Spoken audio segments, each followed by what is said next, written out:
नमस्कार, आप देख रहे हैं द अर्थ न्यूज। मैं हूं आपके साथ अमन शर्मा। भारत ने जो है वो पाकिस्तान को मुंह तोड़ जवाब दिया है और आतंकी ठिकाने 9 आतंकी ठिकानों को जो है वो ध्वस्त किया है, नस्ते नाबूद किया है और 200 से भी ज्यादा मिलिटेंट्स की मारे जाने की खबर जो है वो हमारे तक पहुंची है और हम आप लोगों तक इसमें पहुंचाने की कोशिश कर रहे हैं। जिस तरह से बात करें तो 2 बजे के करीब जो है वो सोशल मीडिया पर तेजी से खबरें वायरल होने लगी। किस तरह से जो है वो भारत की तरफ से एयर स्ट्राइक की गई, 9 ठिकाने जो है वो आतंकियों के ध्वस्त किए गए हैं। इसी पर सबसे ज्यादा बातचीत करने के राकेश बजरंगी इस समय हमारे साथ हैं।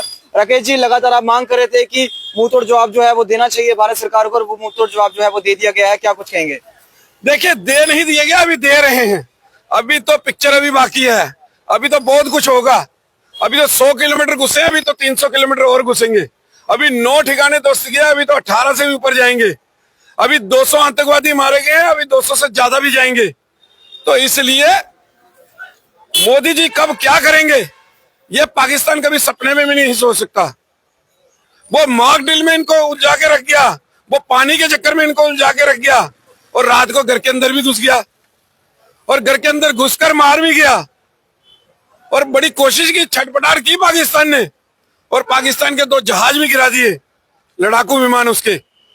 तो इसलिए पाकिस्तान जहां से सोचता है ना, मोदी उससे कई गुना आगे से सोचता है। तो भारत को हल्के में लेने का काम जो है, जो पाकिस्तान कर रहा था, जो बड़ी बड़ी गीदड़ बकियां वो देने का काम कर रहा था, अब तो पाकिस्तान को समझ आ गया कि पाकिस्तान का भारत क्या हर्ष कर सकता है, किस प्रकार से उसको नस्ताबूद कर सकता है। तो इसलिए जो पहलगाम के अंदर हुआ, जो नरसंहार हिंदुओं का वहां पर हुआ, निहत्थे पर्यटकों को आतंकवादियों ने निशाना बनाया और उसके बाद एक महिला ने जब आतंकवादी से कहा कि मुझे भी मार दो, तुमने मेरे पति को मारा, तो उसने कहा कि मोदी जी को बताना। चैनलों के माध्यम से मोदी जी तक वो बात पहुंची, वो आवाज पहुंची और इस ऑपरेशन का नाम संदूर रख दिया गया, क्योंकि उन आतंकवादियों ने वहां पर महिलाओं के संदूर जो है वो पहुंचे थे, वो मिटाए थे और इसका नाम जो है, इस ऑपरेशन का संदूर रखा गया और पाकिस्तान को सबक सिखाने का काम किया गया। अभी तो बहुत कुछ बाकी है, अभी तो पाकिस्तान के अंदर क्या क्या होगा ये तो कोई जानता ही नहीं।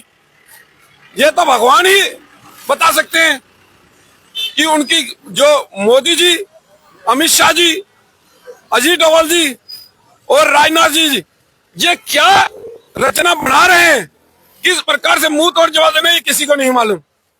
क्या किसी को मालूम था कि हम सुबह सोकर उठेंगे तो पाकिस्तान के अंदर जो है हमारे राफेल जो है वो घुस चुके होंगे? जो लोग सबूत मांगते थे उनके लिए इस बार सबूत भी हैं। जो सबूतों की मांग करते थे कि बताओ सबूत क्या है कि आपने पाकिस्तान के अंदर हमला किया, चाहे वो उड़ी था चाहे एयर स्ट्राइक था, लेकिन इस बार सबूत भी साथ में है, इस बार वीडियो साथ में है, फोटो साथ में है कि कहां कहां ध्वस्त किया गया, कहां कहां ठिकाने ध्वस्त किए हैं और कितने आतंकवादी मारे गए हैं। अभी तो कोई सही जो है वो खबर ही नहीं है कितने मारे गए। अभी तो अंदाजा है कि 200 से ज्यादा मारे गए, लेकिन ये 200 से पार भी हो सकते हैं।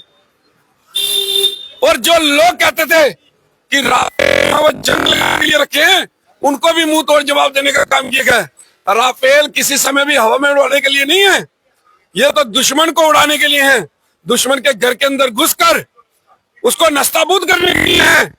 और जिसका जवाब जो है वो रात को दिया गया है, जब राफेल पाकिस्तान के अंदर घुसकर सही सलामत जो है वो वापस भी आए हैं।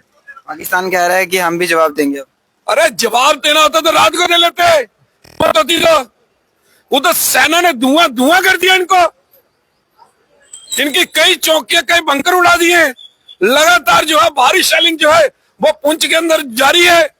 जवाब कहां से देगा? जवाब देने लायक पाकिस्तान होना भी तो चाहिए, हिम्मत भी तो होनी चाहिए, पैसा भी होना चाहिए। राकेश जी, क्या आपकी बात है जो है वो प्रधानमंत्री नरेंद्र मोदी तक पहुंच चुकी है कि लाहौर में भी तिरंगा? बिल्कुल, हम तो बार बार कह रहे हैं मीडिया के माध्यम से, हमें इस्लामाबाद और लाहौर के अंदर तिरंगा चाहिए। इसीलिए कह रहा हूँ, अभी तो 100 किलोमीटर घुसे, हम तो 300 किलोमीटर तक जाएंगे। लगता नहीं है कि वो दिन अब दूर है। साल लगते बॉर्डर पाकिस्तान तक जाएंगे। हम पाकिस्तान के 4 टुकड़े करेंगे और पाकिस्तान को बिखेर के रख देंगे। लड़ो कौन कौन प्रधानमंत्री बनना वहां पर। इनकी तो वो हालत कर देंगे कि ये ना घर के रहेंगे ना घाट के। सायरन आज इधर बजना था, लेकिन पाकिस्तान में रातों रात बजा दिया। देखिए सायरन का तो लोगों को उलझा के रखा है मोदी जी ने। सायरन तो वहां मच गया, मॉकड्रिल तो वहां पे हो गई पाकिस्तान के अंदर। और मेरे को लगता है कि सायरन बजाने का भी मौका नहीं दिया। जब राफेल घुसते हैं ना, वो रडार के जद में नहीं आते, रडार नहीं पकड़ पाता उनको, तो इसलिए सायरन भी बजा। सायरन तो तब बजना था जब वो रडार में आते। वो कांड करके आ भी गए, सायरन उनका तब भी नहीं बजा, वो केवल देखते रह गए। तो इसलिए हल्के में ना लो मोदी को, और जो अमित शाह बैठे ना उसको हल्के में नहीं लो। ये तो सोचा कि ये सिर्फ बोलने वाले हैं, ये करेंगे कुछ नहीं। अभी भारत के अंदर आतंकवादियों का सफाया तो चल ही रहा है, अब पाकिस्तान के अंदर घुसकर भी चल रहा है।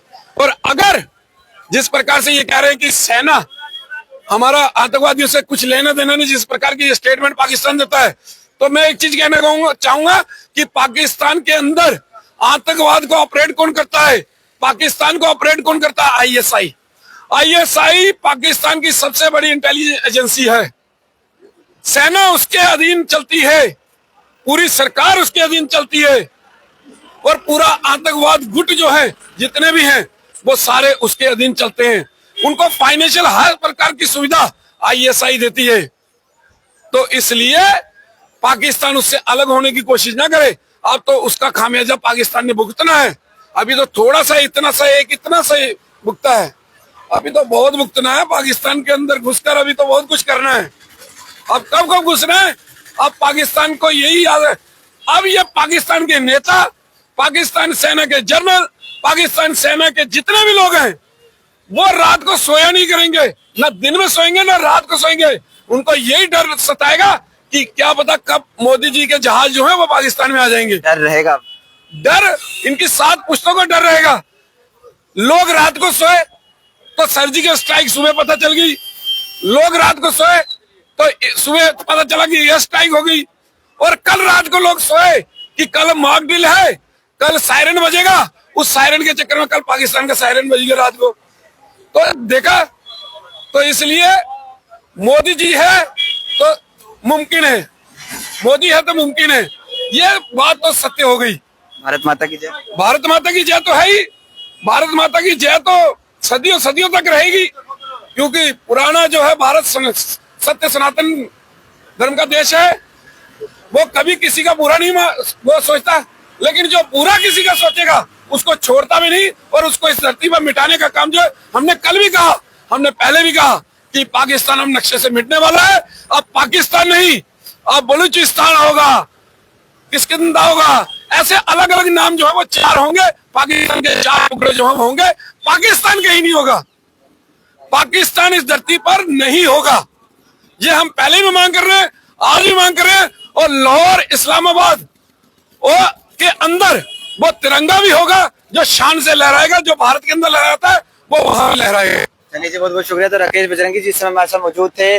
भारत ने एयर स्ट्राइक की है, 9 ठिकाने आतंकियों के जो है वो ध्वस्त किए हैं, और 200 से भी अधिक आतंकी जो है वो उनकी मारे जाने की खबर है। और कहीं ना कहीं पहलगाम आतंकी हमले के बाद हर किसी को यही इंतजार था कि कब जो है वो बदला लिया जाएगा भारत सरकार की तरफ से, और बदला जो है वो इस समय ले लिया गया है, और 9 आतंकी ठिकाने ध्वस्त कर दिए गए हैं।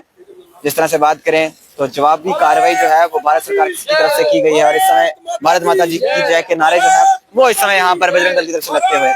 फिलहाल आप लोग भी जरूर कमेंट बॉक्स में जय हिंद जरूर लिखिएगा, वीडियो को शेयर जरूर करिएगा, जो है वो साझा करें। न्यूज़ के साथ दीजिए इजाजत, नमस्कार।